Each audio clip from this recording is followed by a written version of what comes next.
Come on, Annie. Let's go to the movies.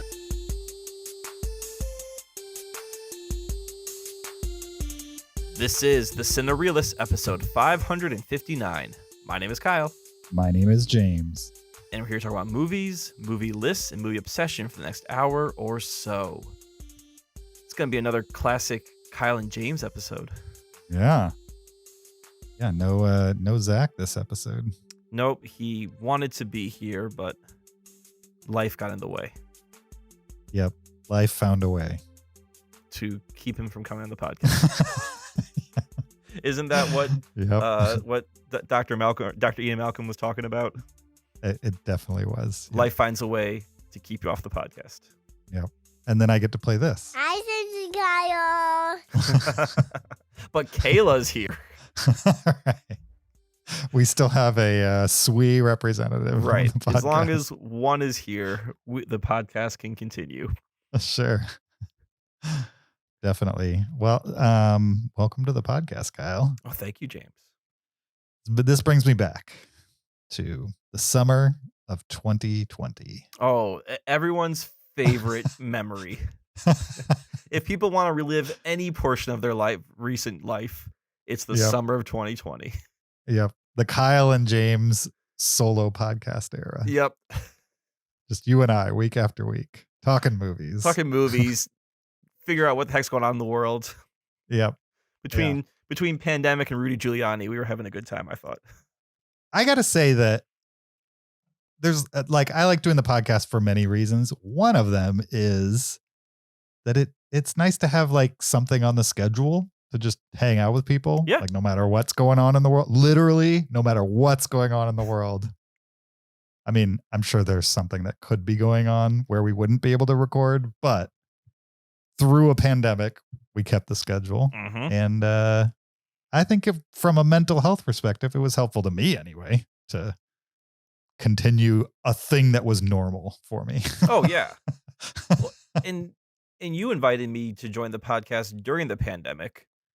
Right. So that was like a social outlet that I did not have for a while because I wasn't talking to anyone besides my family. So it was nice to hop on Zoom and talk movies. Yep. And put your mind on something that wasn't the craziness that was going on in that period. Wasn't our all impending viral doom. Definitely. It's good to not think about that for an hour or so. Right. Yeah. As I'm spending the rest of the day on like CDC looking at statistics, I'm like, how deadly is this thing really? Right. Hey, can I go out and rake my leaves? Right. Exactly. If my neighbor says hi, do I need to run? Yeah, it's pretty crazy when you think about like that first like 90 days or so and just how much nobody knew just how extreme this was going to be. And, you know, I don't, obviously it wasn't as extreme as I think the worst of what people were predicting. We got lucky as far as where we live. You know, we didn't live in a dense population like a major city, but still bad. I'm not saying a lot of people died. Yeah, still bad. But not run away from your neighbors bad. No, it was not collapse of society bad. Right. Not Walking Dead bad. Right. All right. Let's talk about a movie. Kyle, that's what we're here to do, right? We are here to talk about a movie. Okay. Before we do that, though, we got to remind people of a few things. We got to remind them that there's a video version of this podcast on YouTube. So if you're listening to the audio version or you never listen to the video version, you should just open the show notes in your podcast app. There's a link to the YouTube video. Click that, check it out, subscribe if you're so inclined, and watch while you listen. You could also support us on Patreon at patreon.com/Cinereelists. Support the podcast, get extra after show audio. You want to support a little more, there's like t-shirts and mugs there, other stuff. Check it out. You could also leave us an Apple Podcast review. We'd appreciate that. 5 stars only. Or you could send us an email to heyguys@cinereelists.com with a comment, question, list, suggestion, et cetera, et cetera. Any of those types of things we enjoy getting via email and we'll discuss on the podcast as well. With that, let's get into the Fabelmans. Right after this clip.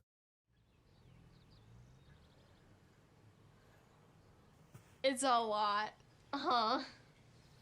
It's sort of a shrine, almost. Shrine to guys.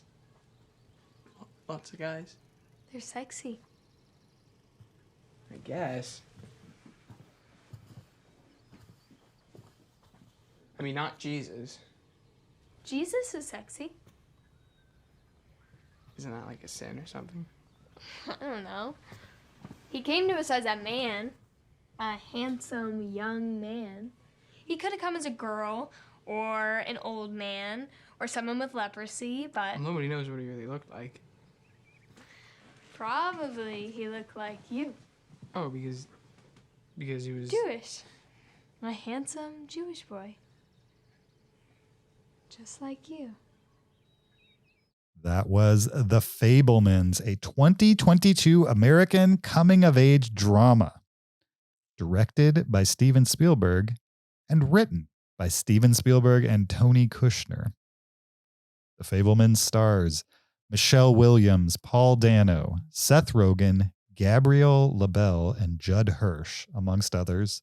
The official IMDb plot synopsis for The Fabelmans is: growing up in a post-World War II era Arizona, young Sammy Fableman aspires to become a filmmaker as he reaches adolescence, but soon discovers a shattering family secret and explores how the power of films can help him see the truth. That sounds like a marketing synopsis and not necessarily like a user-generated IMDb synopsis. Yeah. I would call this more of a coming-of-age tale. Sure. I mean, that's what Wikipedia called it, Yeah. right? They called it a coming-of-age drama. And a semi-autobiographical movie by Steven Spielberg. Sure. It is definitely that. I think that's certainly part of the DNA of the movie and part of the marketing. Like pretty much all the marketing I've heard is like, oh, it's if you want to see a Steven Spielberg biopic, this is the one. As close as you're going to get. For now. At least that's as close as we're going to get from him. Maybe someday somebody else will do one on him. But for now, this is what we got. So The Fabelmans, we've seen it. Mm-hmm. We have opinions on it, I'm assuming. Do we do. want to do a spoiler review on Fabelmans? I don't. Is there? So also there's a list attached to this episode. Is the list title a spoiler? No, I think it's pretty well known in Steven Spielberg's origin story that he comes from he's a product of divorce. Okay. Well, there is like a hint in that description of like an inciting moment. Right. Maybe that is a spoiler. I don't think we should discuss the moment. I think that should be left out. I think the fact that his parents do end up, or the character's parents do end up splitting up, is not a huge spoiler if you're at all familiar with Steven Spielberg's work and his past and kind of what has informed a lot of what he's done. Why do you think, before we get into it, why do you think he just didn't call it the Spielbergs? Like, make the kid Steven, and it's just the story of his childhood, the selected works. So you know what I mean? I wonder if it's a play on like, I'm a fable man, like I tell stories.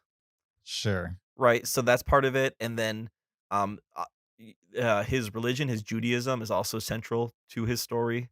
So I don't know if Fableman is a traditionally Jewish name or if it's just something that works within this context.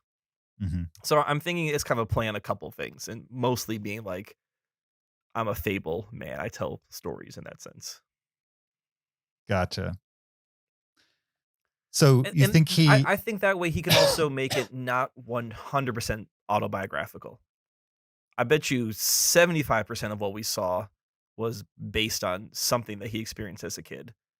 And like even some of the, like, I think even the movies that we see him make are the actual titles and are remakes of those home videos that he made as a kid. So like that stuff is all pretty much on the spot, but I'm sure other things and other instances are not 100% true. So that way he gave him some wiggle room to tell his story without making it a straight biography. Yeah, I heard people talking about it on another podcast, and one of those people had gone to a screening where Steven Spielberg did a Q&A afterwards. Yeah. And people were asking him questions about what was true and what wasn't. And two of the things I got from that podcast was that Steven Spielberg said that there's a scene at the end at the studio where he's talking to an important person. Oh yeah. And supposedly that scene is from his memory, word for word accurate. I believe that. Sure. That just knowing what little I know about that real life person and how that interaction went, I believe that actually happened. Sure. And then the other thing is that the beats of his parents' relationship and the way that his parents are characterized are what he perceived as a child of his parents. He says that they're not necessarily those people, but that's the way he saw it as it was happening. You know, that's actually interesting to say that, because one of my criticisms of this movie is the parent characters. Like I found Paul Dano just to be overly earnest, and I found Michelle Williams' character to be annoyingly flighty. Sure. But knowing that maybe this was like his childhood memory of his parents, that maybe makes more sense, that they were simplified characters. Like I felt like those parents didn't have a ton of depth to them, besides one is the, smart, overly nice engineer, and one is the, artist who feels trapped within this life that she has found herself in. Yeah, and he said that like the motivation of the separation and divorce is, as he understood it as a kid, the reasons why. Oh, so what we saw in the movie that led to their separation is what he as a child, at least he thought was what led to it also. Right. But the method in which that is revealed is not a real thing. Right. Because in real life, film's not that powerful. Right. It's kind of like he backed his way into that part of the story, I think. Yeah. Because he wants to be known as a Fableman. And he is. Yeah. Or a storyteller or whatever. He wants to say something about film in telling his origin story in a way, I guess. I'm putting words in his mouth. No, but this movie is definitely about like the power of film. Right. Right. There's yeah. Yeah. Before we get into that, okay, why don't we just give a base for what it is? I know we've talked roughly around what it is. We read the synopsis, but maybe we just, in our own words, without spoilers, simplify to people what happens in this movie. So it's the story of a family. Yep. Family of 5. Yep. You got mother, father, son, 2 daughters, and a third comes along. Right. And then there's his father has a best friend who is also the friend of the mother's. Yep. And they enjoy each other's company in the 50s, I would say. And the father is like a smart guy who works at important businesses at the time, like IBM and things like that. He's an engineer. Yeah. He's kind of cracking the code to computing. Right. When computing was becoming a big deal. Right. And she is a housewife who is very good at playing piano and had the potential to be a very well-known, professional piano concert player. Pianist. Yeah. Right. And so you're kind of following the Steven Spielberg surrogate in this case. What's that character's name? I'm drawing a blank. Sammy. Yep. Sam. Yeah. And Sam is obsessed with film, I would say, or like moving images, not videotaping. We're literally filming things back then. Yeah, he sees a movie at a young age, which I believe is true to the Spielberg story also. And he tries to duplicate it. Right, that inspires him to make his own movies. Yep. Right. And so you're getting a lot of like his relationship with his parents with the framing of how they react to him discovering this passion for capturing things on film and presenting them as stories and things like that. And so that's the perspective you get of his parents, which is like how they react to that. As an extension of that, you get a lot of how they react to each other as well.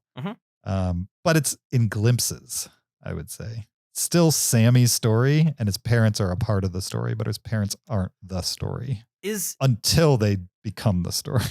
At times they do, but is not Sammy solely. in every scene of this movie? Do we ever get a scene where he's not in it, or is everything we're seeing through his perspective? You know, I watched this 2 days ago, and I don't remember if he's in every single scene, but there's definitely parts of the movie that are completely divorced from his parents. No pun intended. Like the stuff that happens at the school, the parents have nothing to do with it. It's for just the most him. part.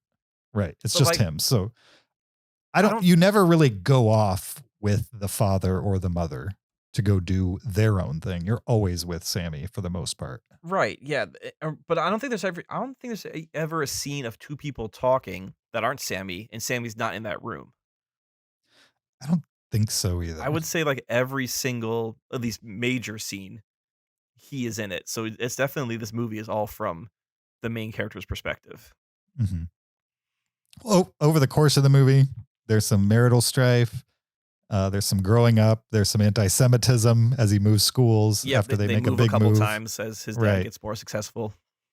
He gets better at making his own little home movie type stuff, home movie productions. And that's essentially the movie, minus the plot twists, I guess, if you're going to call them twists. I don't know, plot beats, maybe. Yeah, I don't know if they're twists. No, there's some surprises and there's some fun moments, which I don't want to discuss because I do think those would be ruining the movie for people to discuss them now. And I also think the movie presents itself in a way that is very traditionally presented, classically told. Like the characters, this isn't a hardcore Noah Baumbach Marriage Story style movie. This is kind of a Back to the Future-ish presentation of that time period. You know what I mean? It's like the 1950s are presented as a little bit of, I mean, I didn't live through the 1950s, but it's presented in a way that you expect filmmakers to present the 1950s. Right. See, it doesn't really feel like it's hitting. It's not like a jukebox movie. They're not playing 50s hits. It's interesting, right? Because this does take place post World War II, but there's very little talk of the war. Right? For this being a Jewish family, there's no talk of like the Holocaust or anything like that. And it doesn't, there's not a lot of there's very little talking about politics too. Like it takes place in the 50s. You can tell by the cars and the clothing, but it's not a movie about the 50s or the early 60s. That's just a setting for this family and for this character. Agreed. Definitely. There's not, it's not like one of the sisters is run off to Woodstock at some point. Sure. Although if that was in here, it wouldn't be out of place, I don't think. No. Definitely, especially as time goes on. Right. Julia Butters, she's going to run off to Woodstock for sure in 5 years. Yeah, I did find it interesting that in the beginning of the movie, there did seem to be a lot of caricaturing going on. And then as the movie goes on, the characters get more and more complex. Yep. Which I think is definitely intentional. And I'm guessing mirrors what he thought about the people, the adults specifically around him. You know what I mean? When he was a young kid observing his mother and the way his father and his father's best friend interacted, they were all kind of like heightened people who were not very complex. And then over time, he realizes that they're complex people, and he's a more sensitive person than he was when he was 8 years old. Right. Yeah.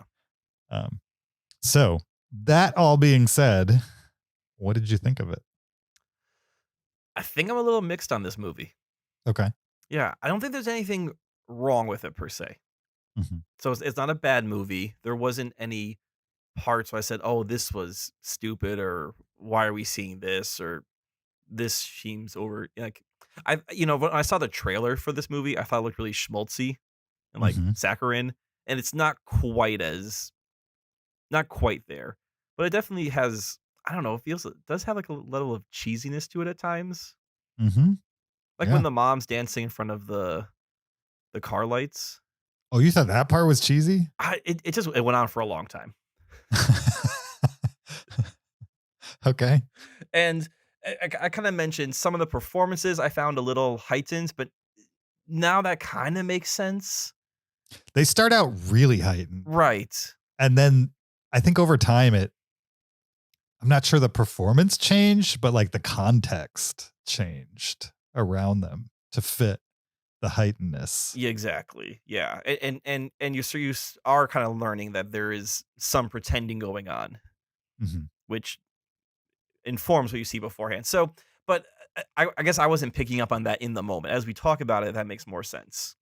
Right. So, yeah, and this is a Spielberg movie. So I guess I have certain expectations of spectacle from a Spielberg Mm-hmm. movie or some wowness or something, and I didn't quite get that. I would say when we're watching him make his home movies, that was probably the most spectacle, Mm-hmm. and those are probably when it was focusing on him as a novice filmmaker and learning about film and like pioneering special effects, with these cameras in 1961.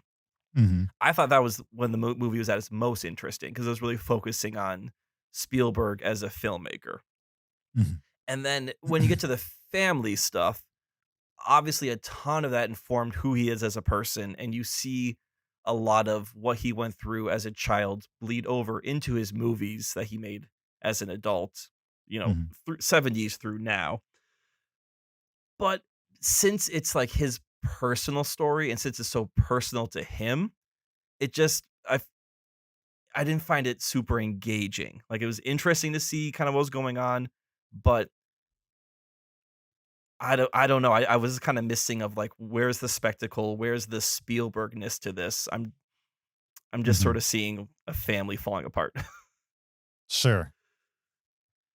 Yeah, and I think that's fair. I think it's hard to argue that like the filmmaking itself isn't solid, but I'm not Oh yeah. it's not an exciting movie. No. You know what I mean? It's not probably the most exciting parts of it are getting to see him as a young person figure out how to frame shots and Right. do special effects on a budget and those types of things. Now that's from the perspective of two guys in their 30s and 40s and who grew up on Spielberg movies. Maybe if you don't care about that, then that's not the most exciting part. Maybe that's the most boring part compared to the family drama. I don't know. But I think to us, we both agree that that's the most singularly interesting part Yeah. I took from the movie. Seeing him grow as a filmmaker, as a child. Yep. I do think it's interesting the way the movie changes tone, though. I think that's something I haven't really seen from Steven Spielberg, where he's like, he kind of changes the perception of his main character's reality over time. Mm-hmm. It's just not something that, and he does that through the presentation of the movie on some level. And I think I liked that. This is the first time I can think of that he made a movie that covers multiple eras. Yeah, that's possible. In this case, there's like a 10-year. This movie probably covers 10 to 15 years, not even 15, 10 years probably. Yeah, and there's really one or two significant time jumps. That's it. Mm-hmm. But right, like usually when you see a Spielberg movie, it's taking place in days or weeks. Like E.T., that's a couple days. Mm-hmm. Close Encounters, a week or two. right? So you're not Indiana seeing Jones might be a few months, but right.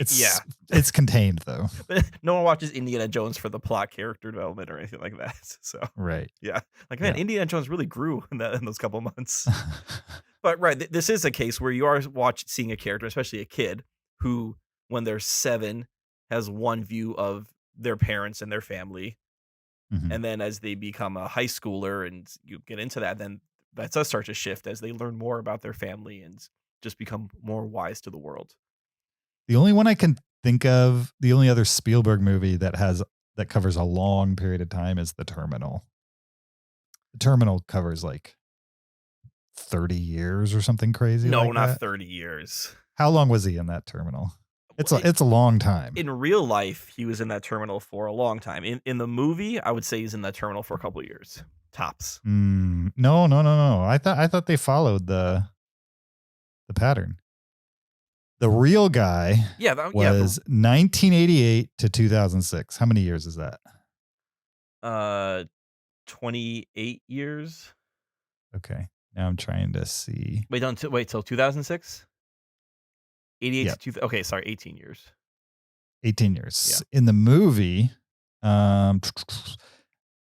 after 9 months, you're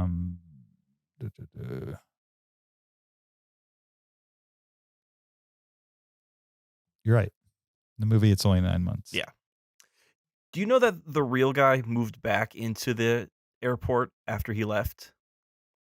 Just because he liked living there? Well, because he couldn't integrate. Like he had so much trouble integrating with the real world. Like after living in an airport for 18 years, interesting. He just couldn't thrive in like normal society. So he actually moved back into the airport, and he died very recently, like within the last month or two.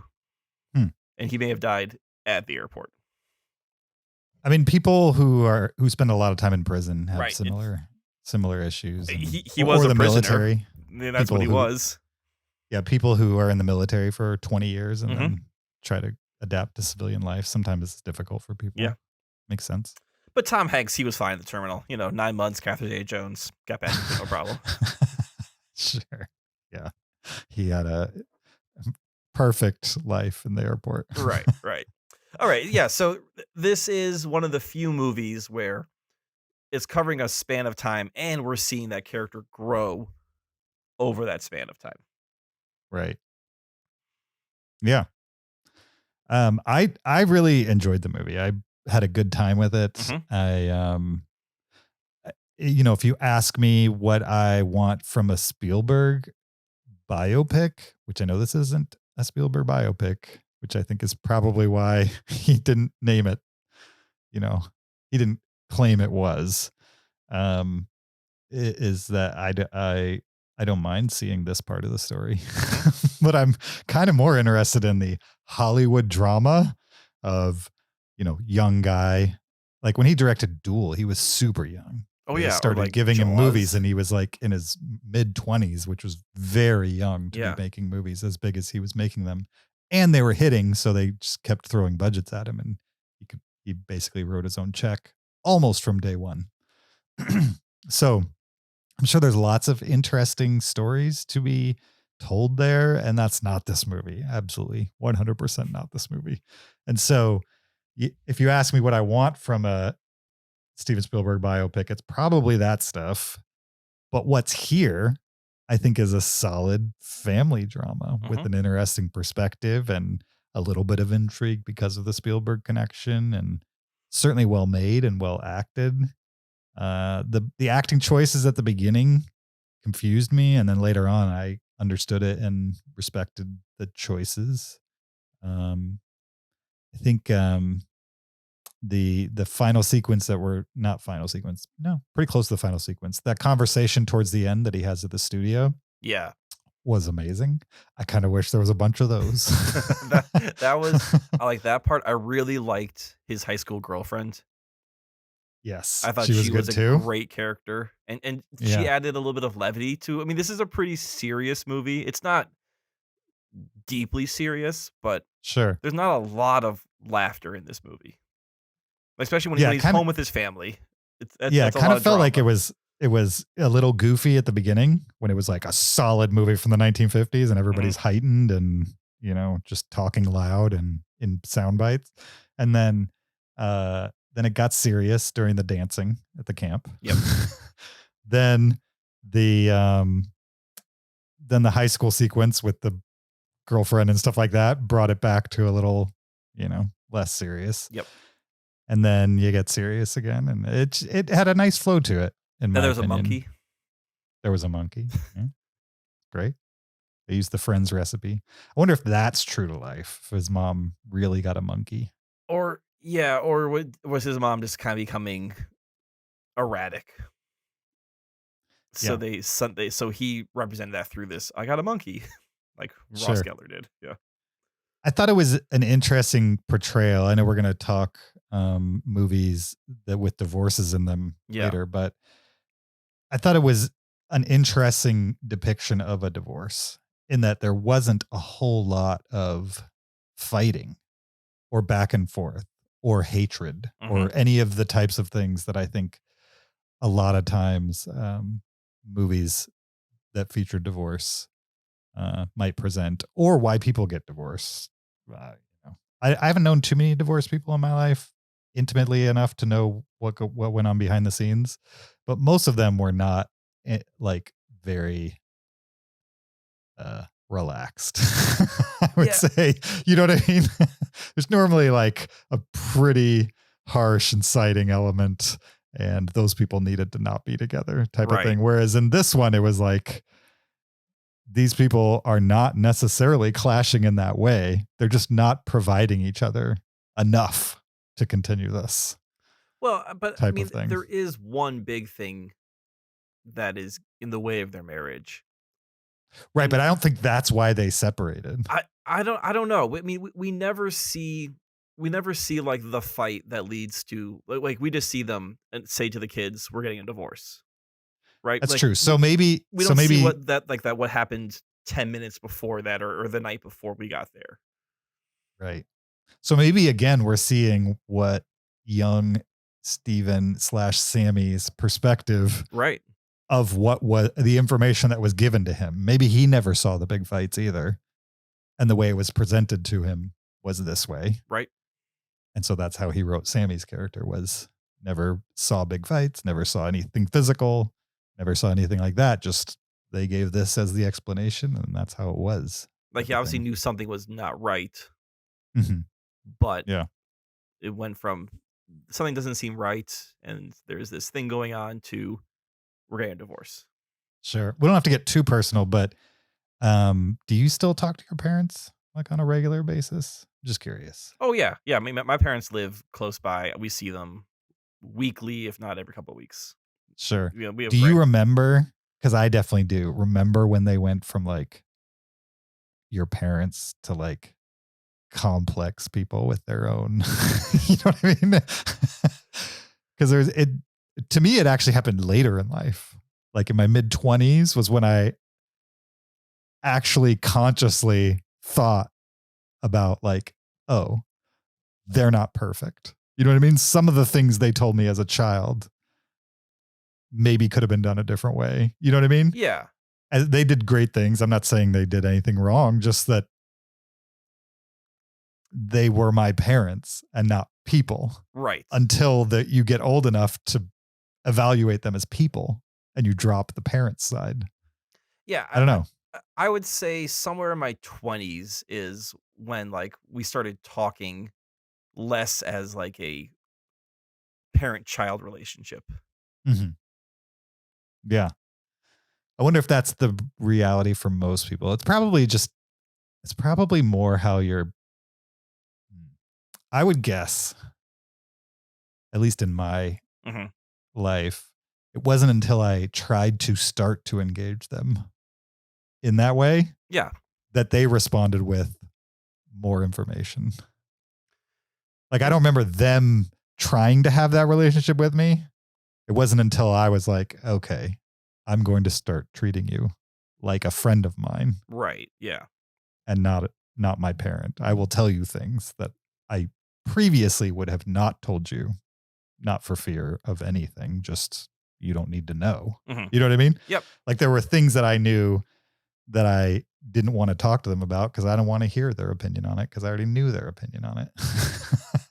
And then later on in life, I asked them about those things and their opinion was totally different than what I thought it would be. You know what I mean? Because my perspective was what it was when I was a kid. And your perspective as a kid of your parents is what they gave you to go off of. Right. It's like what persona do they present in front of you?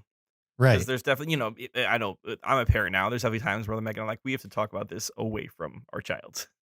Sure. Or like, yeah, you can do that in front of the kid. Yeah. And it's an interesting balance to be like a parent.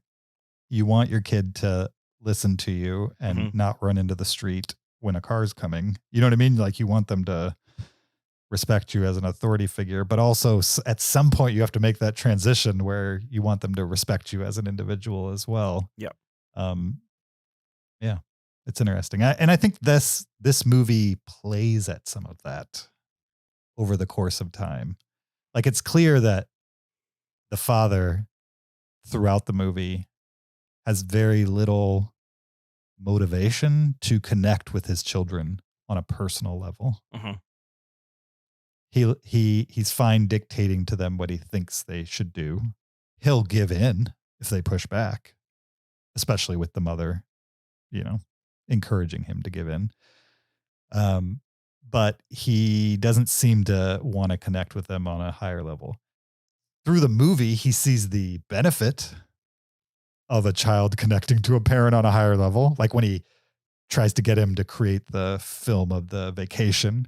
You know what I mean? He knows that the mother is in pain and nothing he's doing is fixing this. And he knows that the son has a different connection with his mother than the husband does in that moment. And he's trying to get some help in bridging that connection.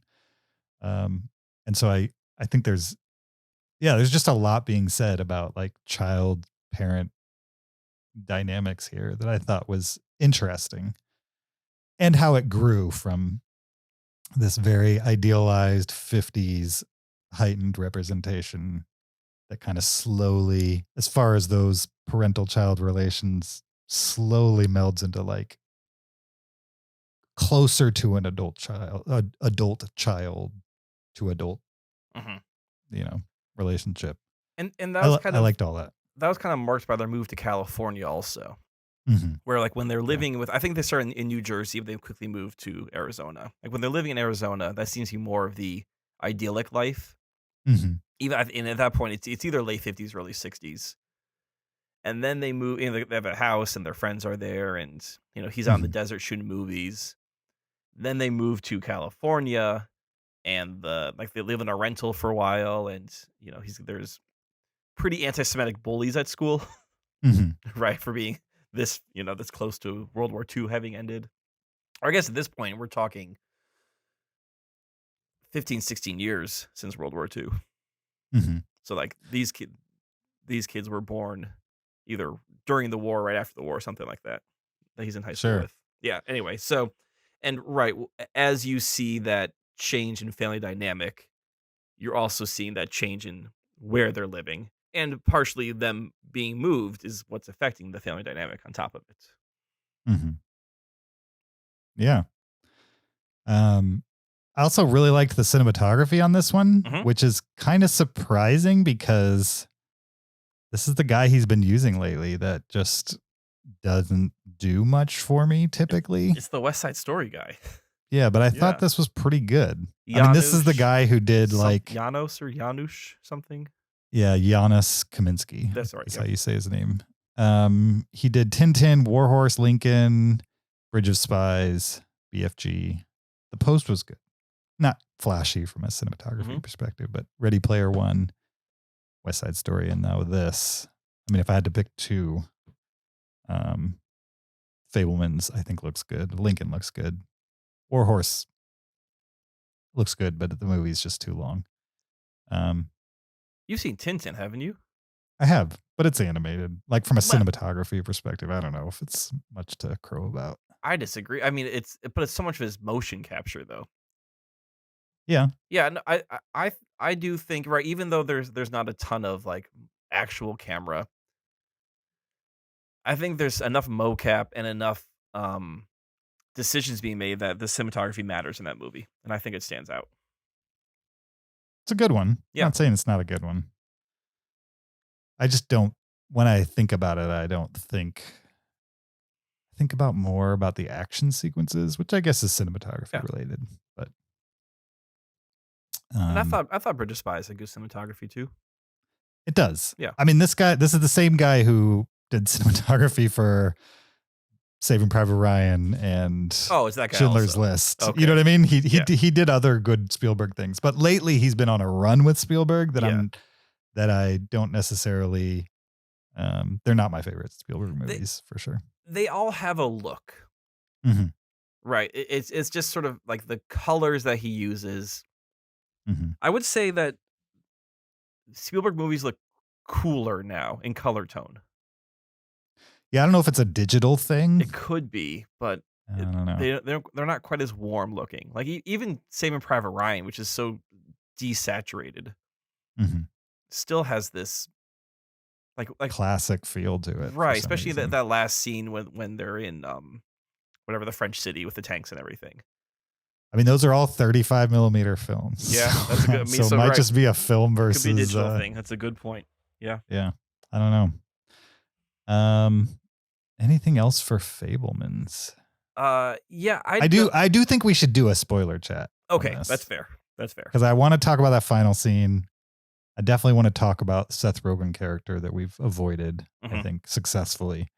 Those are maybe the two big things, but. And I want to tell you what my favorite scene in the movie was too, which we'll save for spoilers also. Okay, great. You ready to jump into that? Should we letterbox first?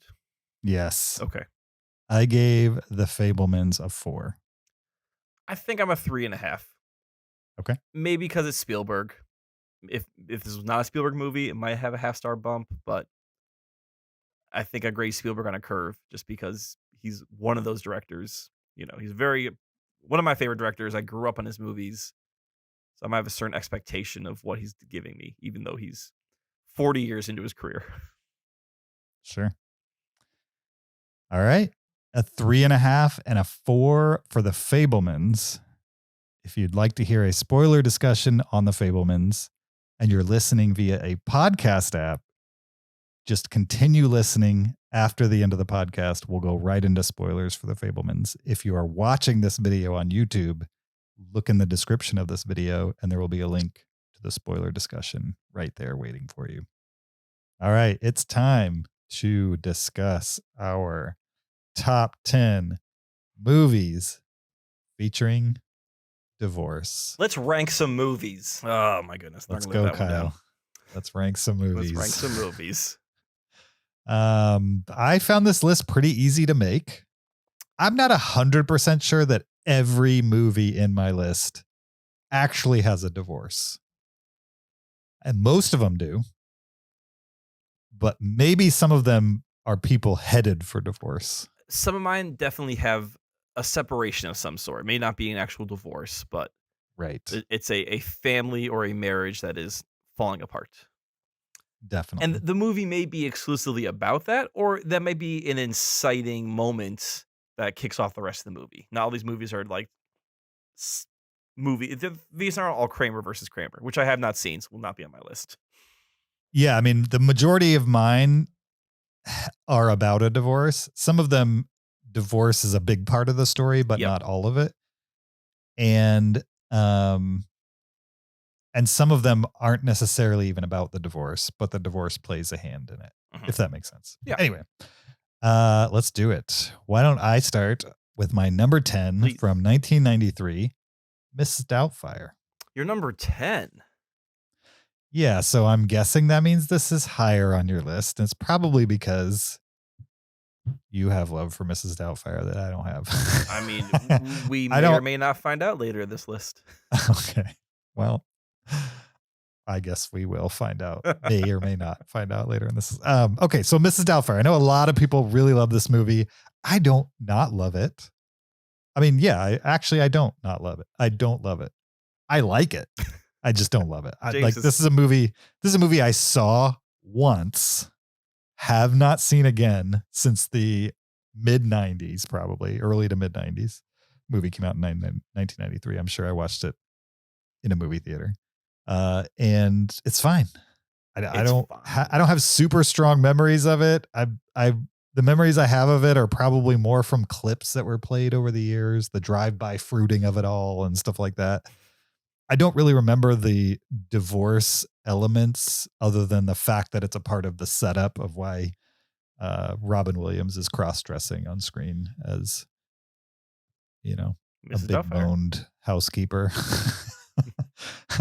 And so I have positive memories of the one time I watched it, but it's not a movie that I'm going to claim as one that's like my favorite.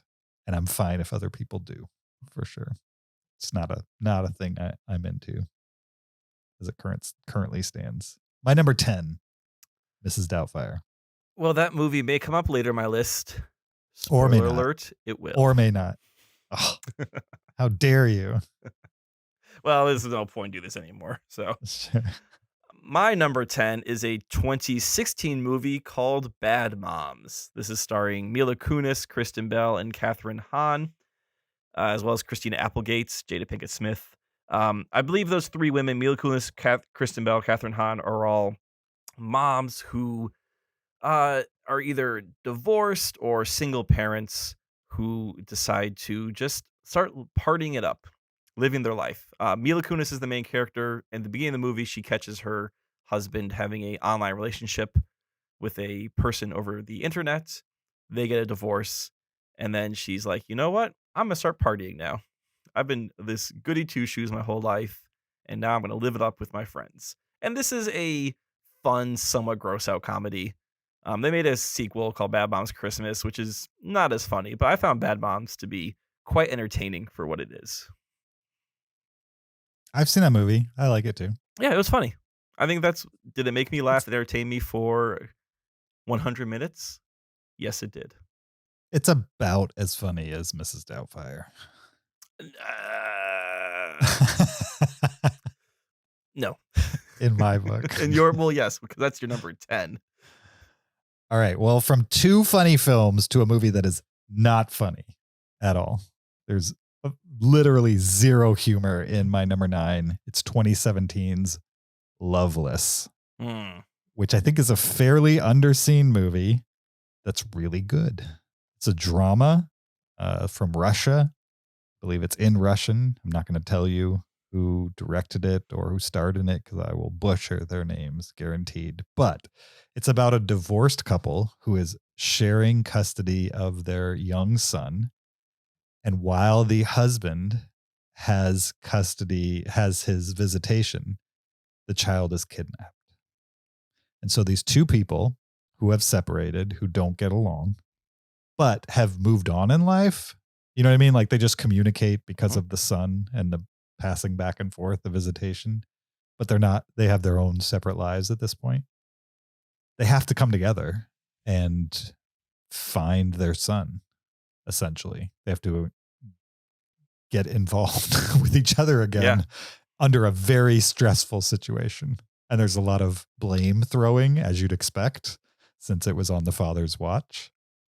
And he has a tremendous amount of guilt and is just trying to get through this. You know what I mean? Is just trying to find the kid type of thing. And it's people in a tough situation trying to do people in an impossible situation reacting very realistically to a tense situation. And really well acted. If you like amazing performances, this is the movie. But it's not fun, for sure.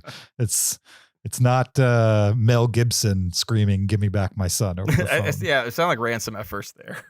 It's two people navigating each other when they don't really even like each other, but they have a common interest, and that's getting their son back and figuring out what happened. So it's a good one. If you can handle the, what did the guy from Parasite call it? The 2-inch wall of subtitles. Mm-hmm. If you can jump that wall and you're into dramas, check out Loveless. I had a friend who's not huge into watching foreign films talk about Parasite, and they said they were so engrossed by it, they just figured they could speak Korean by the end. Like they weren't even reading anymore. They were just obviously they couldn't understand Korean, but it became so natural just to read and to it all clicked for them. So I think for a lot of people who think subtitles is a barrier, if you get into the movie, it does not a barrier whatsoever.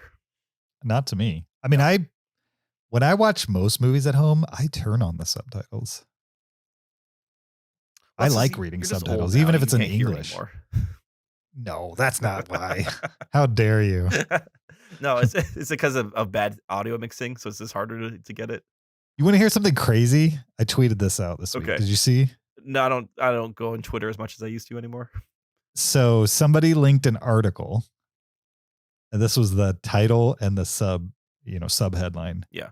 Why are middle-aged men missing from the labor market? Now, I didn't read the article, but I saw this headline. Why are middle-aged men missing from the labor market? Yep, from the labor market. And the subtitle was Men ages 35 to 44 are staging a lackluster rebound from pandemic job loss despite a strong economy. Just forget all of those other words, except middle-aged men 35 to 44. That's middle-aged? No, I thought middle-aged started at 40. I would think 40 to like 55 would be middle age. Exactly. I agree. And then you got 10 more years before you retire, and then you're in your retirement, and that's late life. I don't know what you'd call that. Late career. I wouldn't say that's elderly. Elderly would be what, 75 and up? I would, 70, 75. Yeah. I think it also depends on the physical state of the person. Like I've seen some elderly 65-year-olds, and I've seen some pretty limber 80-year-olds. Yeah. Well, as somebody who just turned 45. Oh, you're not even middle age anymore then. That's what I'm saying. Wow, I am middle aged. I don't know what they're talking about. 45 is middle aged. Yeah, the middle age starting at 35 seems a little early for me. I agree. Oh, 35 I don't have a problem with. Ending at 44 I have a problem with. As someone who's still in their 30s for several more months here, middle age starts at 40. I'm gonna say it right now. Right, and at least goes to 50, right? At least give you a decade in there. 50, 55, yeah. According to them, middle age isn't even a decade long. It's 9 years long. Yeah, I don't. That's crap. They don't know what they're talking about. Right. I remember when I argued with somebody at my work, not Zach, surprisingly, somebody else. Yeah. When I worked with a bunch of people in an office, I argued with somebody as to whether 37 was late 30s or mid 30s. I've had this argument of the sevens, like 27, 37. Right. I would argue that at the sevens, you can call yourself, it depends on what you want to do. If you want to call yourself late 20s, 30s, 40s at the sevens, go for it. If you want to call yourself mid at the sevens, I think either one is fine.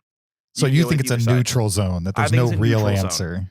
Okay. Yeah. Once you're in the eights, though, you're not mids anymore. You're late. Yep. When you're 8, you're late. When you're 8, you're late. I get it. Yep. Right. So I would say 7, neutral zone. You can go either way with it. I'm not going to tell you you're wrong. Sure. This is my reason for saying it's mid.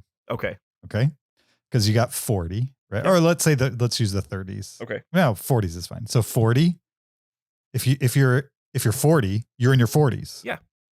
39, you're late 30s. Mm-hmm. 38, you're late.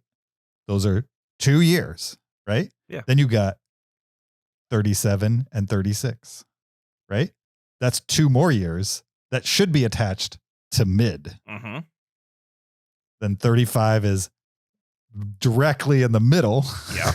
So there should be 2 numbers above 35 that count for mid, because the 2 numbers that are after 37 count for late. I get you. Yeah. I think that's a logical approach. You're on my side then. I'm on the neutral side. You could have made the exact same argument for 37 being late, and I said, yeah, I agree. I'm Switzerland when it comes to this. You are such a politician, Kyle. I don't have strong opinions on if 37 is new, because I was 37 and 27, all those ages. I'm like, yeah, it can be either one you want it to be. Sure. It's fine. All right. Well, hopefully you have a strong opinion on your number 9. Yeah, I do. So my number 9 is surprisingly similar to your number 9. It's about a divorced couple who have to begrudgingly team up together to save their child. And this is 2022's Ticket to Paradise. I don't think I've seen this. Starring Julia Roberts and George Clooney. This is a rom-com. I don't think I've ever even heard of this movie. You haven't heard of this movie? I'm pulling up the poster. Maybe I have. All right. So, yeah, in this movie, Julia Roberts and George Clooney play a divorced couple who hate each other, who are traveling, I think it's to Bali for their daughter's destination wedding.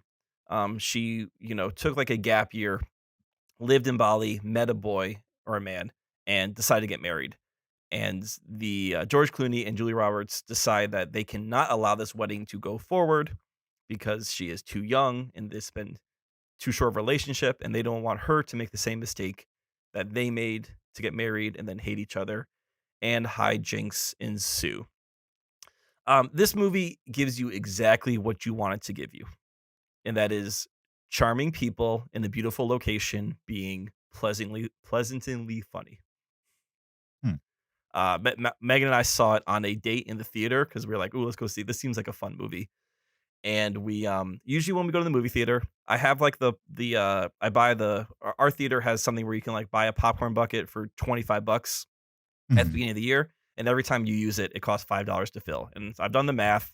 As long as you use it 7 times, you get your money's worth. So we always go with our popcorn bucket, and we always get a drink from the bar at the movie theater. Okay. And we get a double of whatever it is. It's usually some fruity, lemonade-y, whatever thing. And we split that during the movie.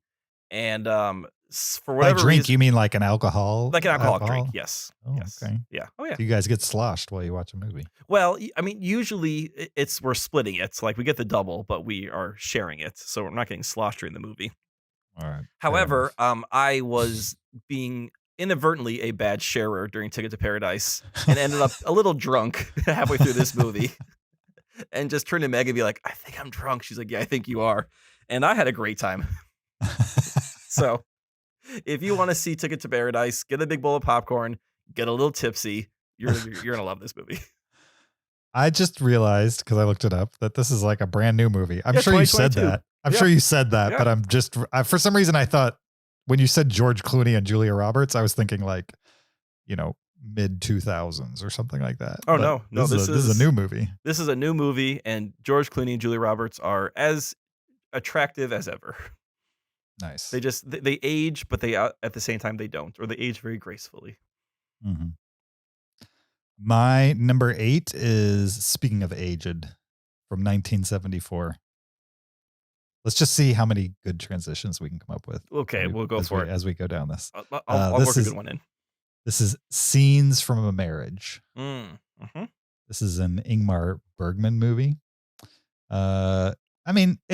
So the version I watched was the theatrical cut of the mini-series, I guess you'd call it, or limited series, because it was originally presented as 6 episodes of television. And he's done that with other movies too.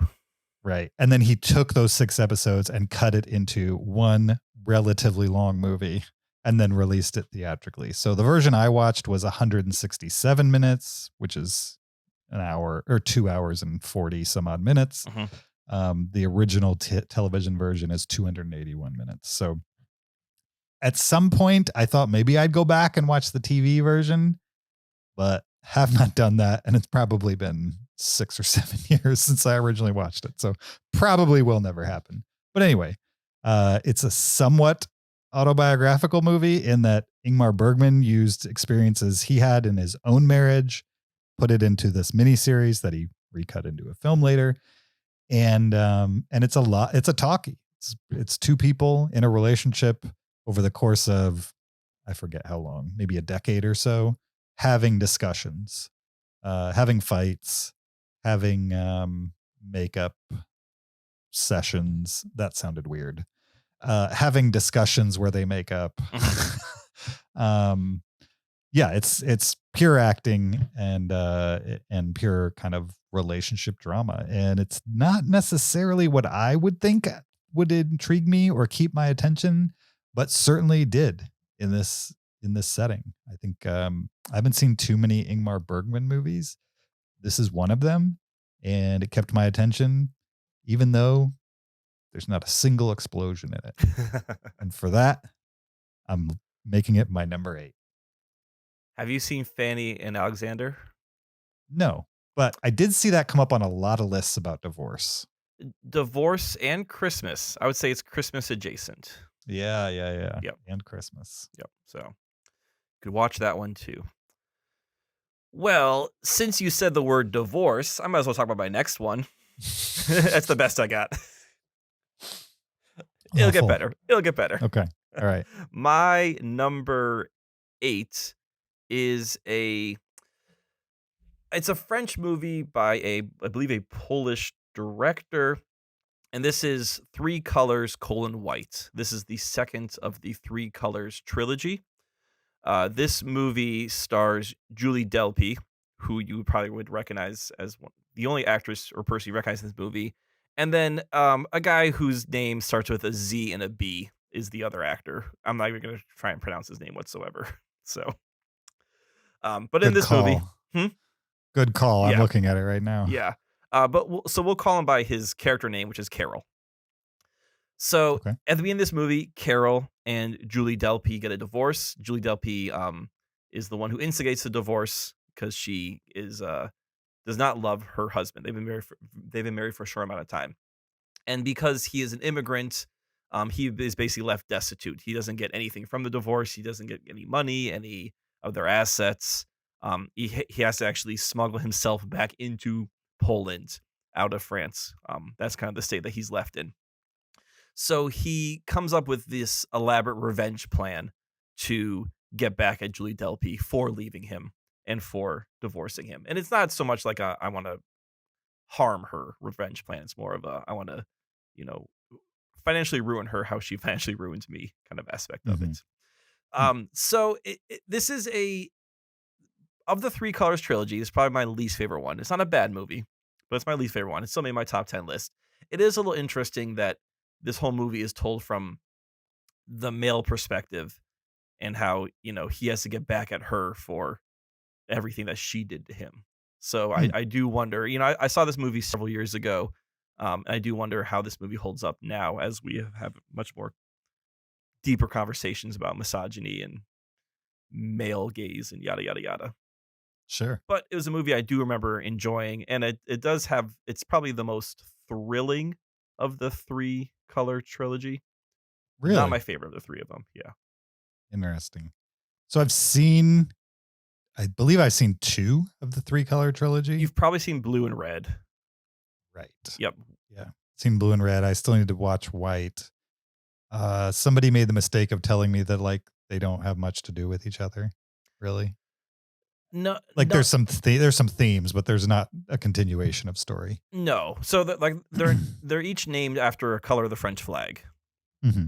And I think each one is about what's it, equality, equality, or is it liberty, brotherhood, and equality are the 3 colors. I can't remember which one is associated with which. I believe each movie has that theme of its color. And there is some scenes that happen maybe in the background of one movie are in the foreground of another movie. Or really? They'll be in the same doctor's office or something like that. Interesting. So there is a stronger connection. And I don't remember, I think in the last one, all the characters do come together in Red, which probably didn't make sense to you because you didn't see White. So yeah, I would say for people who have not watched the Three Colors trilogy, you probably should watch them in order, which is Blue, White, Red, because they do kind of bring it all together in Red. Well, I didn't do that. You're not going to trap me into doing it either. That's because my number 7 is The Parent Trap. From 1961. This is the original Disney classic starring Haley Mills, Maureen O'Hara, and Brian Keith. I love this movie. I watched it a bunch as a kid. I had 3 sisters growing up. They loved The Parent Trap. That meant I had to watch The Parent Trap a lot, and I was fine with it. I like this movie. It's a good time. Lots of goofy stuff going on. Was just infatuated with the idea of playing pranks on people at a summer camp, and there's a good deal of that towards the beginning of this movie. And then, rich kid life afterwards. It was fun to watch. Yeah. Rich ranchers having a giant pool, stuff like that. It was just not a part of my reality when I was the age that we were watching these kinds of movies when I was a kid. And yeah, I just think it's a classic, and I'm sure everybody else agrees. My number 7 or 8, whatever I said. Well, the fact that The Parent Trap is only your number 8 is crazy. And what else is crazy is my next movie, number 7, 2011's Crazy Stupid Love. All right. All right. This movie stars Steve Carell and Julianne Moore as a married couple who suddenly get a divorce. It kind of blindsides Steve Carell that Julianne Moore is leaving him, and I believe there's some cheating involved, which is what leads to it. So Steve Carell, kind of adrift now being in his 40s and single, finds Ryan Gosling's character, who kind of what's that Will Smith movie with Kevin James? Oh, yeah. You know what I'm talking about. I do know what you're talking about, where he matches people up with people. Ryan Gosling kind of hitches Steve Carell and sort of teaches him how to get back into the dating game. Though this is a much more, not serious, but not quite as light as a movie like Hitch. At the same time, Emma Stone, who plays Steve Carell's daughter, starts to date the Ryan Gosling character. I don't remember if everyone knows, though, that they know each other, or if it's all coincidental. So, though this is mostly a Steve Carell movie, I do remember Emma Stone and Ryan Gosling have some crazy chemistry in this movie, and their scenes together are pretty great. At one point, Ryan Gosling does the Dirty Dance move on Emma Stone, and she is just floored. What's the Dirty Dance move? You know. Where he lifts her up? Yeah. Okay. I think at one point, she's asking him oh, what's your move? And he's like, oh, I can dirty dancing you. She's like, what? She's like, I can dirty dancing you. She's like, show me. And then he runs up, or she runs up and he does it. She's just like, oh my God. Which is, I'd say would be a pretty great move. Sure. If you can back it up. So. But you say Julianne Moore's in this movie too? You barely mentioned her. She is. Yeah. She plays the ex-wife of Steve Carell. Okay. Yeah. I was kind of upset that you didn't give me more on her backstory, because I love her. And I also love my number 6, 2013's Her, directed by Spike Jonze. This is a dystopian science fiction romantic drama. Is it dystopian? I don't know if it's dystopian, but it's kind of dystopian. I'd say slight dystopian. Yeah, the fact that you can have an AI which you fall in love with. Right. Movie stars Joaquin Phoenix, Amy Adams, Rooney Mara, Olivia Wilde, and Scarlett Johansson. In the movie, Joaquin Phoenix's character is recently divorced, I believe. No, he's getting a divorce. And then at some point there's a conversation where he's signing divorce papers. So there's definitely a divorce in the movie. So he's gone from a married guy, married to the character played by Rooney Mara. And he, recently divorced, is looking for some companionship and is having a hard time on the dating scene, I would say. And so he elects to get an AI operating system / personal assistant / girlfriend involved in his life, played by the voice of Scarlett Johansson, and weird Spike Jonze type stuff happens over the course of the movie. And it's a little less, it's a weird setup and weird presentation and all of those types of things, but the emotions in the movie are very real. And I enjoy the exploration of is a digital thing designed to be emotional or designed to relate to us in a programmatically emotional way, actually emotional? Or is that just our brain being given what it wants. Like, at what point is an algorithm not an algorithm? At what point is it an emotion type of thing? Yeah. Well, it's what is life?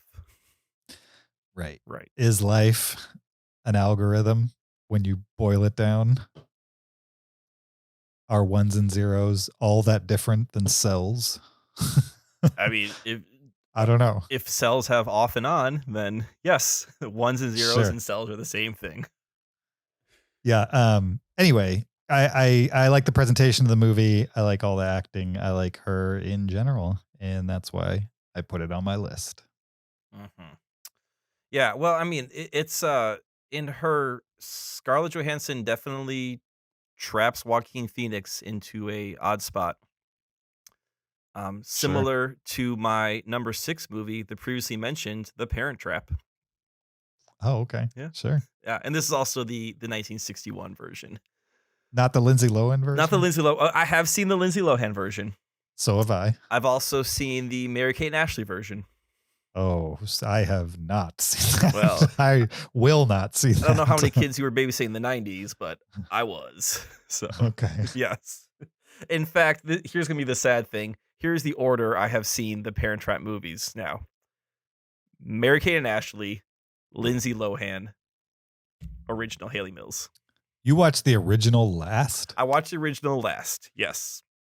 What is wrong with you? Well, let me tell you. Lots of things are wrong with me. Okay. Growing up, I had a VHS of Disney songs. And it was like clips from Disney movies of just a song. So there'd be something on there from like Jungle Book and from Mary Poppins. And then there was the Haley Mills, like Let's Stay Together song. Let's Get Together. Let's Get Together. Thank you. Yep. So Let's Stay Together is Al Green. That would be a much more awkward movie. So my impression as a kid of The Parent Trap was, oh, it's just these two girls singing. Mm-hmm. So I just had no desire to see it because like 7-year-old me wanted to watch Mary Poppins and The Jungle Book, and I didn't want to watch like two blonde 10-year-olds sing songs together. Mm-hmm. So I just kind of avoided it. And then through my illustrious babysitting career, encountered the other ones first. And then finally, in the last couple years, I was like, I should probably watch the original Parent Trap. Sure. And it was great. I really enjoyed it. I don't know why I avoided it for all these years. It maybe the fact that I saw it as an adult was a good thing. Maybe like kid me would not have liked it. It was probably on. We had Disney Channel as a kid. It was probably on there all the time. So I may have actually seen parts of it here and there, but I never remember actually sitting through and watching it until I finally did a couple years ago. Yeah, and it's a lot of fun. Like Haley Mills is great. The early special effects of getting them both on the screen is fun. And you're right, seeing them both at camp and the pranks they're playing and then off to the ranch. It's a really just fun, classic live action Disney movie. Charming is what it is. Definitely. I wonder if, for better or for worse, when I was a kid, I always saw it as like a girl movie, a movie for girls. Yeah, right. I think that's what I was thinking too as a kid. I don't think it is. No. I think anybody can enjoy the movie, but my, little pea brain, my little pea boy brain could only think in those terms at that time. Please don't call and yourself so a pea boy even though I did like it back then, I don't think I would have admitted that to anybody. But as an adult, who gives a crap? I love it. If I was to rank them, I would say Haley Mills Parent Trap, then Mary-Kate and Ashley Parent Trap. Over the Lohan? Over Lohan, yeah. I mean, I haven't seen the other one, so I couldn't tell you, but it'd be hard to beat the Lohan one for me. You've got the unsophisticated twin in Mary-Kate and Ashley pronouncing Chopin as Chopin as she attempts to play the piano, and it's wonderful. Sure. Well, if The Parent Trap is a movie for girls, then what is my number 5 for? Men. It's 2014's Boyhood. Oh, nice. Is that for boys? I mean, it's right there in the title. Yeah, only boys can watch Boyhood. So if you don't know about Boyhood, it's a movie directed by Richard Linklater. It stars Patricia Arquette, Ethan Hawke, Eller Coltrane, and Lorelei Linklater. And the big hook with this movie is that it was filmed over the course of 14 years. Is that right? Yep. Something like that. It's filmed over the course of a lot of years. Okay, from ages 6 to 18. What's that? 12 years. So when Linklater made this movie, he found a young actor to play the titular boy in Boyhood, and then hired other actors, including his daughter when she was young, and filmed them once a year over the course of those 12 years, and then cut that footage into a movie at the end of 12 years and released it as Boyhood. And it was very critically acclaimed. It got nominated for Oscars, including Best Picture. I think easily could have won that year. Did not, but I think it was one of the front runners. And it's just an interesting exploration into the exercise of making a movie, because nobody makes a movie like that. Right. Nobody finds a kid who's a non-actor and then goes and films a movie with them over the course of 12 years. And then that kid never is in another movie. Like, isn't in one while you're making it, isn't in one after.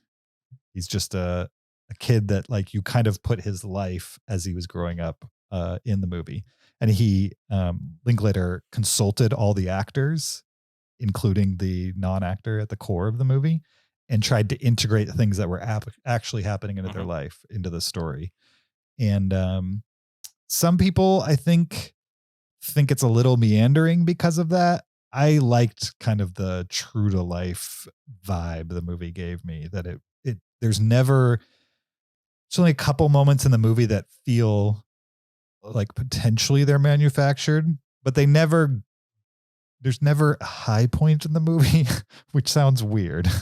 There's no 3-act structure. No. There's no like moment 2/3 through the movie where you're going to turn a corner and then things will resolve over the last bit. It's just kind of like flashes of a life over the course of this 12 years. And I enjoyed the experiment, and that's why I put it on my list. And also a divorce happens in it. Right. Yes. Would you say Marriage Story would you say Boyhood is a take on Mumblecore? I don't know if it's a take, but there is a similar vibe to some Mumblecore movies I've seen. Yeah. All right. Well, my next movie, which I spoiled already, is a Mumblecore film, I guess. I don't know what Mumblecore is, to be honest. You think Marriage Story is a Mumblecore movie? It's Noah Baumbach, and he's like the king of Mumblecore. But I don't know what Mumblecore is. No. Okay. Noah Baumbach is not the king of Mumblecore. I thought he was the king of Mumblecore. With somebody else. You're confusing him with somebody else. He's not a Mumblecore director at all. Who's the king of Mumblecore? He scripts his movies. You're thinking of I don't know. Tell me about Marriage Story. I'll get you some names. Greenberg isn't Mumblecore? I don't know if Greenberg is, but Noah Baumbach is not the king of Mumblecore. All right. Well, obviously, I don't know what Mumblecore is, and I'm okay with that because I hate that term anyway. It's not a great term. Right. It's okay. Well, Marriage Story is a scripted movie, if that's what Mumblecore is not, is lacking a script. So, yeah, you've already mentioned this. Adam Driver, Scarlett Johansson play a couple. They are both artists, but one's a musician, one's an actress, correct? Yes. Yes. And as their careers start to diverge, so does their marriage. And yeah, and this is a movie where you're seeing a divorce happen over the course of the movie. And it's kind of a warts and all approach where you see the counseling, you see the blow up fights, you see the moments where it seems like they can reconcile, or where they, they can still love each other but don't like each other. It sort of gives you an all-encompassing picture of it. And I do remember really enjoying this movie. I've only seen one Noah Baumbach movie all the way through, which is Marriage Story. Never finished Greenberg, hated that one. And I, now that I know that he's not Mumblecore, maybe I'll watch White Noise, or that next movie he has coming out this year. Oh, you thought that was going to be Mumblecore? I just assume I don't know what it is. Tell me what Mumblecore is, because I've been using this wrong this whole time, apparently. Okay. According to Wikipedia. Okay. Mumblecore is a subgenre of independent film characterized by naturalistic acting and dialogue, sometimes improvised. So I guess there can be a script. Okay. low-budget film production with an emphasis on dialogue over plot and a focus on the personal relationship of young adults.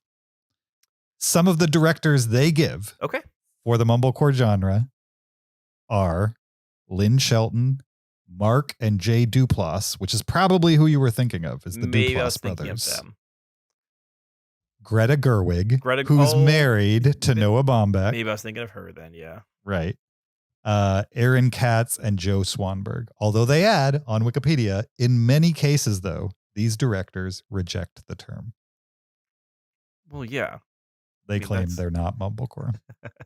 But everybody else thinks they are. Right. Bach never called his music Baroque. That was just given to him hundreds of years later. So, sometimes you can't name your own genre. It's going to be placed upon you. Right. Now, the next question is Greenberg a mumblecore movie? Greenberg is, according to Wikipedia, a 2010 American comedy drama. Let's see if mumblecore is anywhere on this page. Yeah, so usually comedies are funny.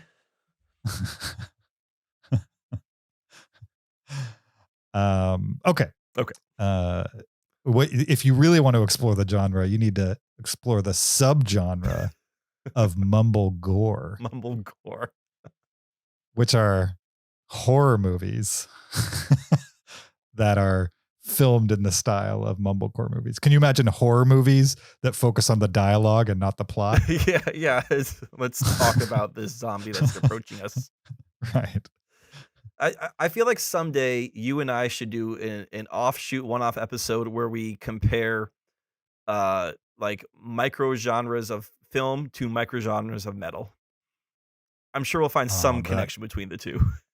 Probably, for sure. All right. Or we can see who can get nichier within those realms. Sure. Speaking of mumblecore, Alex Ross Perry is also listed as a mumblecore guy. And he's attached to my number 4 movie from 2018, Her Smell, which is not a mumblecore movie. But when you were reading the description of mumblecore, Her Smell came to my mind, though. Have you seen Her Smell? Oh yeah, I like Her Smell a lot. Nice, yeah. Yep. It's a great movie. Stars Elizabeth Moss. There's other people in the movie too, but she's really the only one you have to think about, I would say. And she is a musician who is out of control. She's living the hard life of a musician who's not very well known, and over the course of the movie she becomes very well known, and it's kind of like snapshots of her in her worst moments for the most part. At least the first majority of the movie are like her worst inclinations as an artist. I would say the moments that she's acting the most bratty. It's kind of a snapshot of a career. And then at some point she takes things too far. You see over the course of the film, her relationship with her husband, in which they have a child, takes a turn. And then over the course of the movie, in these little snapshot moments, they're divorced at some point. So that's the hook as far as including it on this list. But really, it's just a really solid performance by Elizabeth Moss, presented in an interesting way, with what I consider a really great redemption scene of sorts at the end at the piano. I won't spoil it, but at the end at the piano, I think it's just it's like expert storytelling to have a character just kind of sit at a piano and do something and say a few words, and you realize that they understand what happened here. They can't necessarily do anything about it or make up for it, but they at least understand it now and potentially have a future that's better than the past. And that's what I liked about the movie, and that's why it's on my list. That is a great pick. I have honorable mentions, and that is one of them. I consider that for this list, but I didn't see the divorce as central to that story. Sure. It definitely happens in that movie. But as you said, that's a movie of redemption. And so is my number 4, 2016's Manchester by the Sea. Starring Casey Affleck, and this week, Michelle Williams, who we considered doing a Michelle Williams top 10. I'm glad we didn't, because I don't think this is necessarily like a Michelle Williams movie. She's definitely in it and plays a huge role in it, but she's not the star per se. So I think we can save Michelle Williams for another time. It's probably good too that Zach wasn't on this episode if we were going to do Michelle Williams, because he hates Michelle Williams. Yeah. Although I kind of like the idea of forcing him to make a Michelle Williams top 10 list. You know, one thing I found unbelievable about the Fabelmans, really quick before I get to it, about Michelle Williams' character, is that in 12 years she never changed her haircut. Yeah, that seemed weird to me. And there's no, I mean, I didn't say no way, but I'm like, I don't imagine a woman having the same haircut in 1951 as she does in 1962 or whatever. I don't know enough about haircuts in that time, but I don't know anybody who keeps the same haircut for that long. No. I mean, well, I take that back. My dad's basically had the same haircut as long as I've known him. Just the basic cut part, move it over. You know what I mean? Very simple dude, I would say. He's never. No. Oh, okay. I mean, he's balding as much as like a guy in his 70s is going to bald. Most people are balding on some level at that point. I do remember when I was a young kid, he had a buzz cut, like a flat top. So he has had two hairstyles in his lifetime that I know of. So anyway, what's your number 4? Manchester by the Sea. Right. Famous hair movie. Mm-hmm. Yeah. This movie stars Casey Affleck. He is forced to return to his hometown, the aforementioned Manchester by the Sea, after his older brother passes away, and he actually finds out he has to take care of his nephew, who's played by Lucas Hedges. At the same time, he needs to face a tragic past from his home, and has to has to reconcile with his divorced wife, Michelle Williams, and the tragic past they share together. This is a heavy movie. It's also a really good movie. It's one of my favorite Michelle Williams performances, and there is levity to this movie. Like the Casey Affleck, Lucas Hedges stuff, where he's kind of like this forced foster parent, that gives the levity to it, while you're also balancing the tragedy behind this movie, which is a pretty dark stuff to deal with too. But I mean, this is a 5-star movie. One of my favorite movies of 2016. One of the first movies I saw after being a parent, which was maybe not the greatest choice at the time. Sure. So that could be another reason why it affected me as strongly as it did, because I was a new parent when I saw this. And if you've seen Manchester by the Sea, you'll understand why that matters. Yeah, that's a movie that could scare the pants off of you. Oh, yeah. I want to say within a month, Megan and I saw Manchester by the Sea and Room. And not great new parent movies to see. Not just gonna say that right now. Like, sure, if you're a new parent, see those movies someday, but either before you have a kid, see them, or wait a couple years and then maybe see them. But don't go in cold like we did. Sure. Yeah.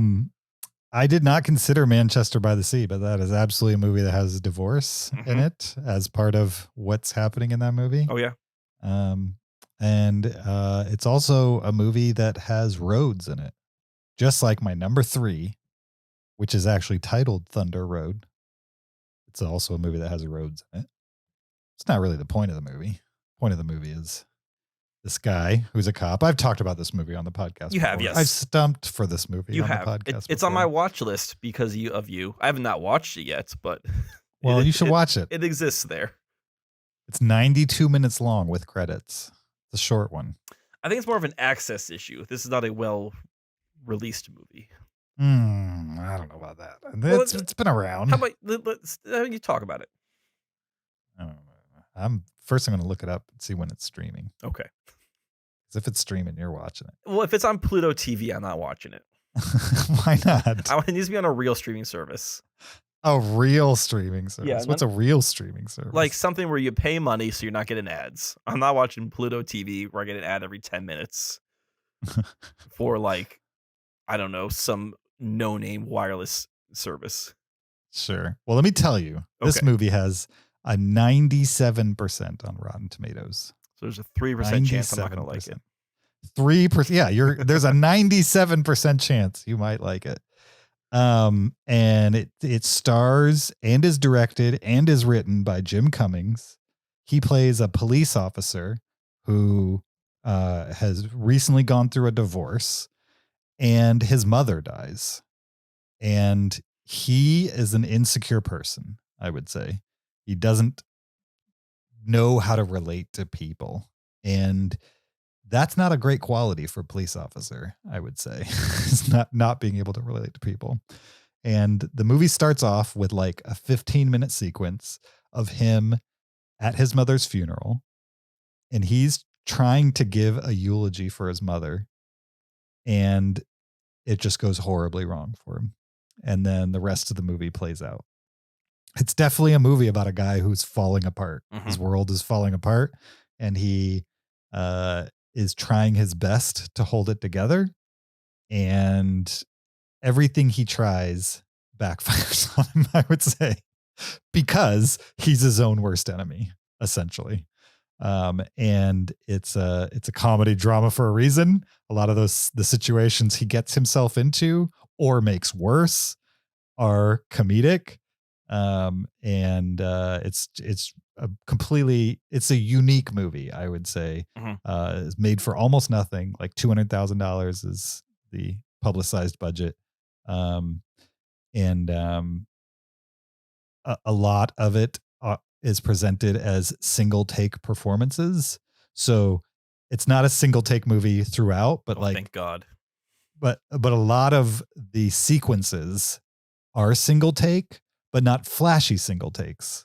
Like the take of him giving the eulogy is all one take and 15 minutes long. And it's just him kind of doing a one-man show in front of an audience of people at a funeral. Later on, there's a scene in a parking lot where he's melting down. It's all one take. The camera's not moving. It's not doing circles around him. It's not doing anything flashy. It's just him performing for you, essentially. And it worked really well for me. One of my favorite underseen movies of all time, Thunder Road from 2018. And is this streaming anywhere? No. Oh, not even on Pluto TV. Not that I could find. Oh, well, luckily for the audience, my number 3 movie is streaming on Pluto TV. Okay. And the only place you can watch it on streaming is Pluto TV, apparently, which is shocking because my number 3 is Close Encounters of the Third Kind, directed by the man himself, Steven Spielberg. That is kind of shocking. It is shocking, I know. This is one of my favorite Spielberg movies. Not my favorite, but it's a top 100 movie for me. This movie is about a family man, played by Richard Dreyfuss, who kind of lives out in the suburbs. And one day he has a close encounter with the third kind, being aliens, and starts becoming obsessed with figuring out and finding these aliens. Specifically, he gets obsessed with Devil's Tower, to the point where he leaves his family to pursue this mission, this obsession. Mm-hmm. So this movie is not about a divorce per se, but it is about a separation. It is about a broken home. And there is a video floating around, tied in with the Fabelmans, but it's from like the 90s. It's from inside the actor's studio. So it's James Lipton interviewing Steven Spielberg. And they're talking movies. And then James Lipton says to Spielberg something like, "Now, is Close Encounters of the Third Kind, that's about your father leaving you, correct?" And Steven Spielberg kind of pauses, and you see his face change, and he says something like, "Oh my goodness, you're right, that is." Oh, like he hadn't actually considered it. Yeah, like subconsciously he knew it, but he never actually like admitted to himself that this movie is about my family falling apart. So I chose it because it seems like, even though it's not directly about a divorce, it's super related to Fabelmans. And this is one of the first times that we saw Steven Spielberg working out his trauma as a kid on screen through Close Encounters of the Third Kind. Nice.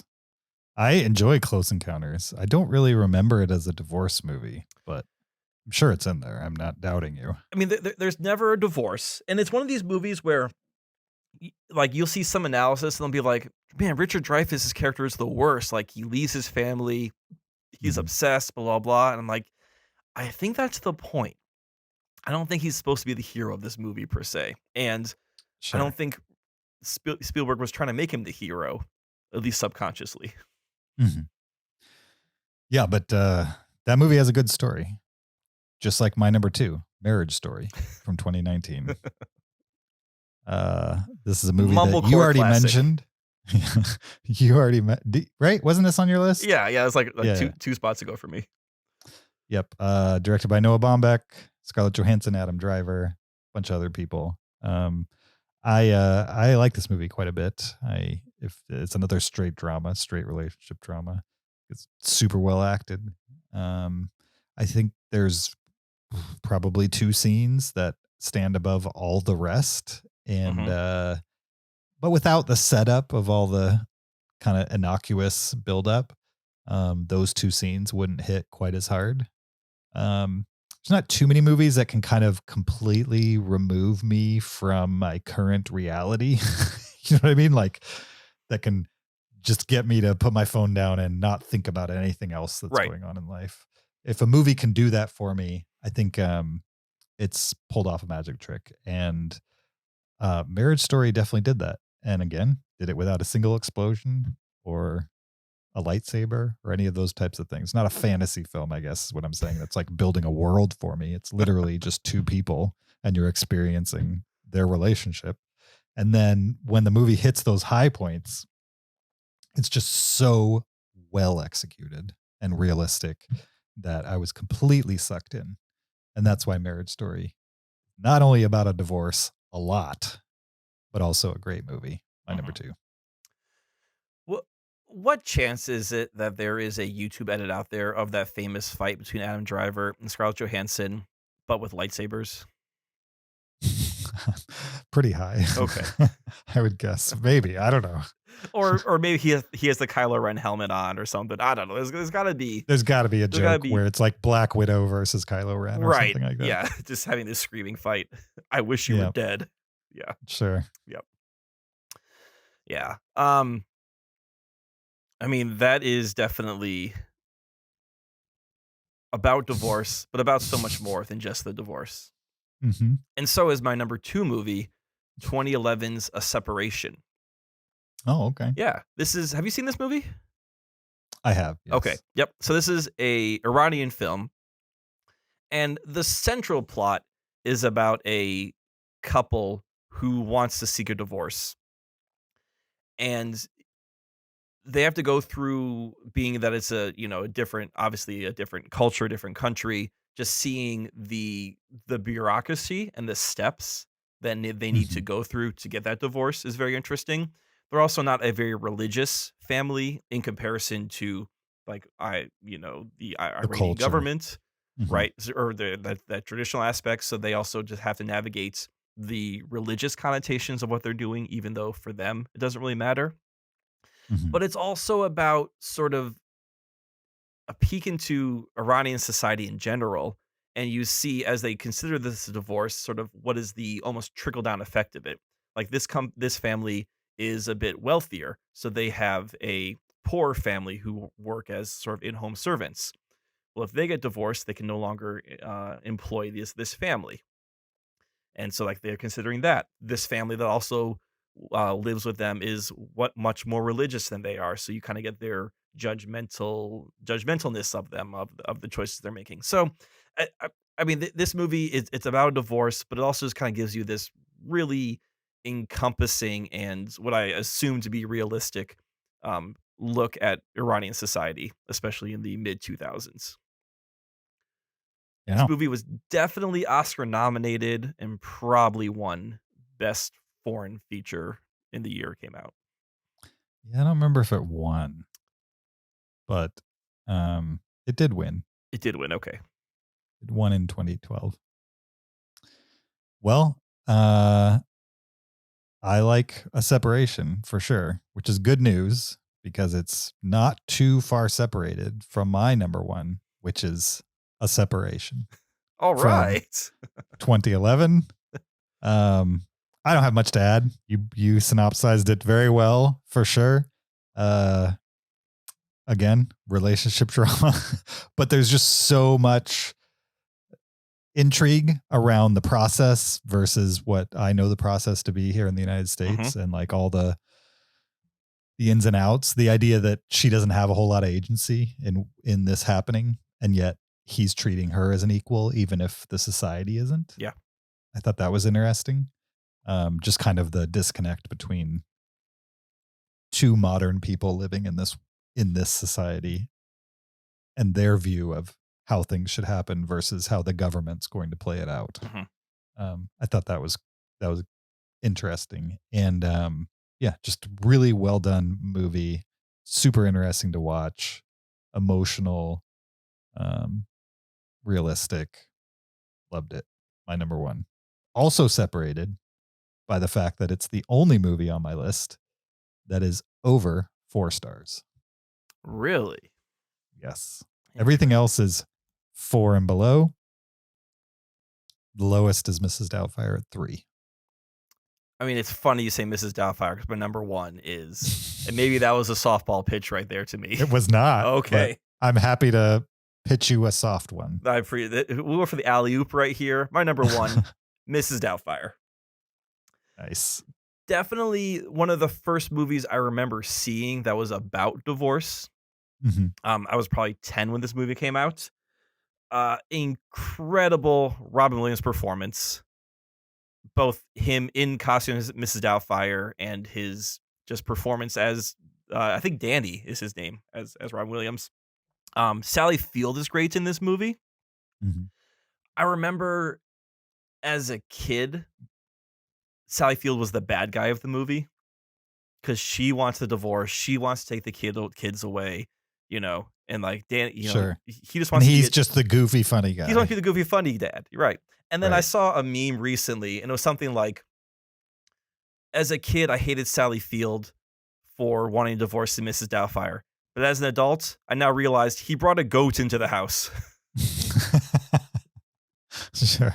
So like maybe she wasn't quite as off base as I would like to think as a yeah, child. I mean, there is like, I know it's a comedy. Yeah. You have to suspend disbelief a little bit. But let's say we treated Mrs. Doubtfire as seriously as a separation treats divorce. Right. There's a lot of problematic stuff.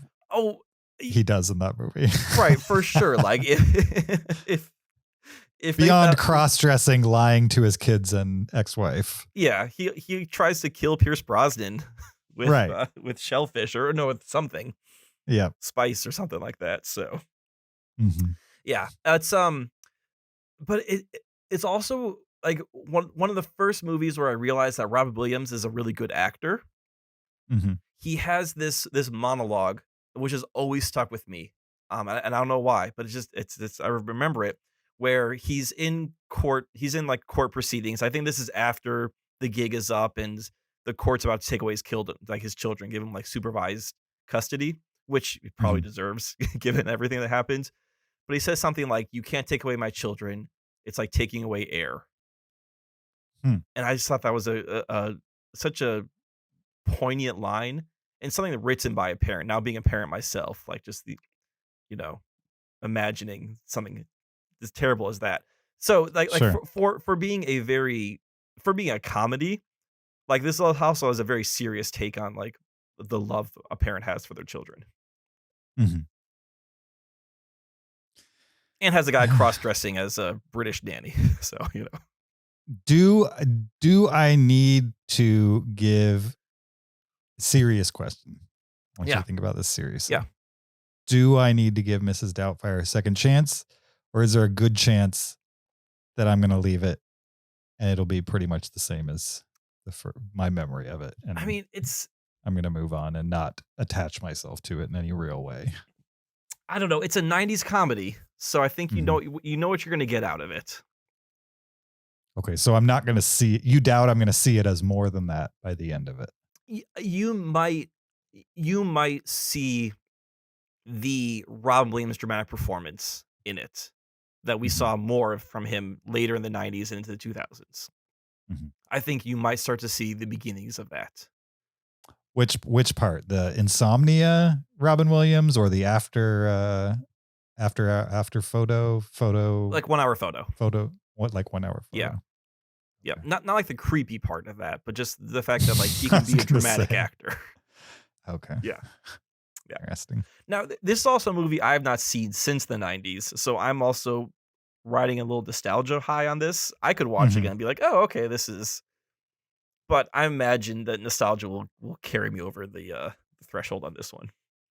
Sure. Yeah.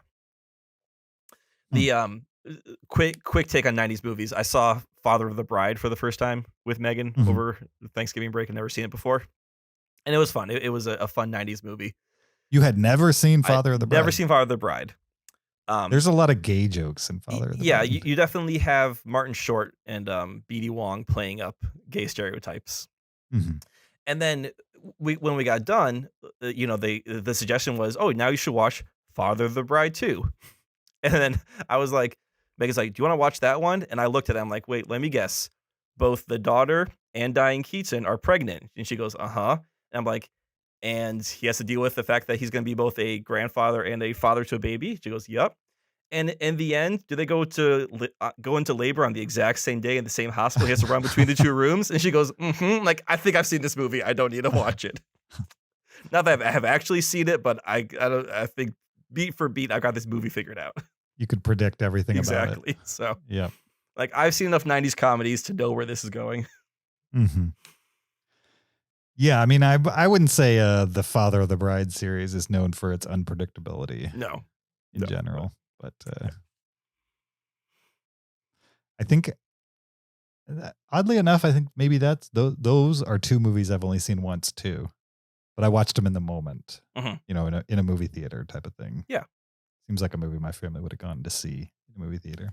No, I mean, you don't see a lot of like family comedy dramas anymore. In theaters. Right. There's maybe on streaming. A ton of them online. Yes. Yeah.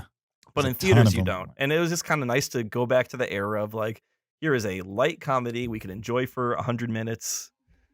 Everyone's funny. It's Steve Martin being wacky. Right. See, yeah. He's just half the movie is him just reacting with his face to different things happening. So, right. All right. That was our top 10 movies featuring divorce. It was fun to run down your list with you, Kyle. Bingo 3 times. Did we? Or we shared 3 movies. Yeah. All right. Great. We were polar opposites on our 10 and our 1, but we shared a separation towards the top. Yep. Pretty good.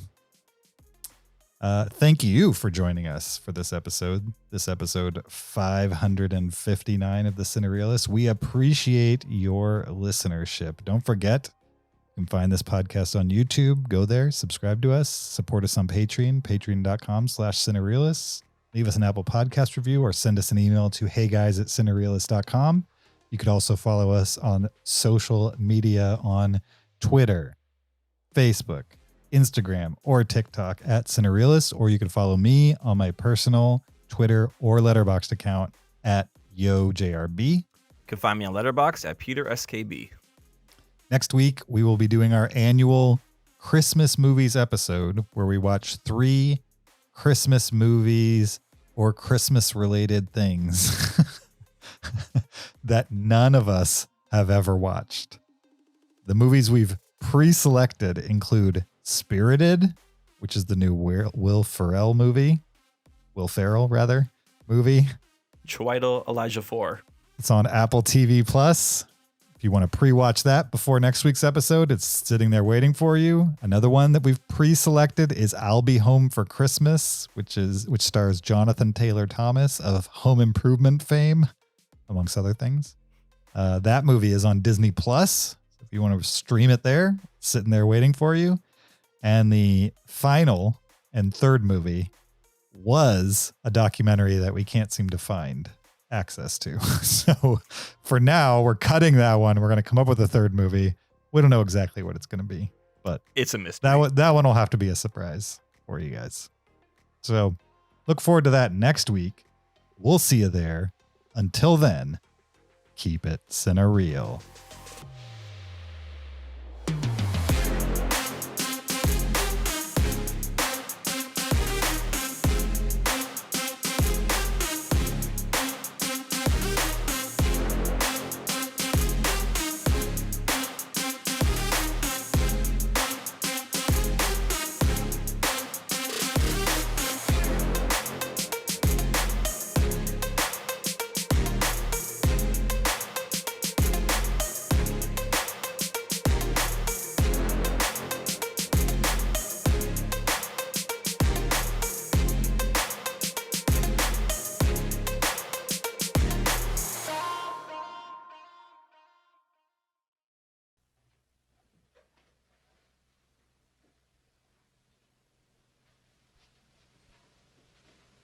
You're still here? It's over. Go home. Go.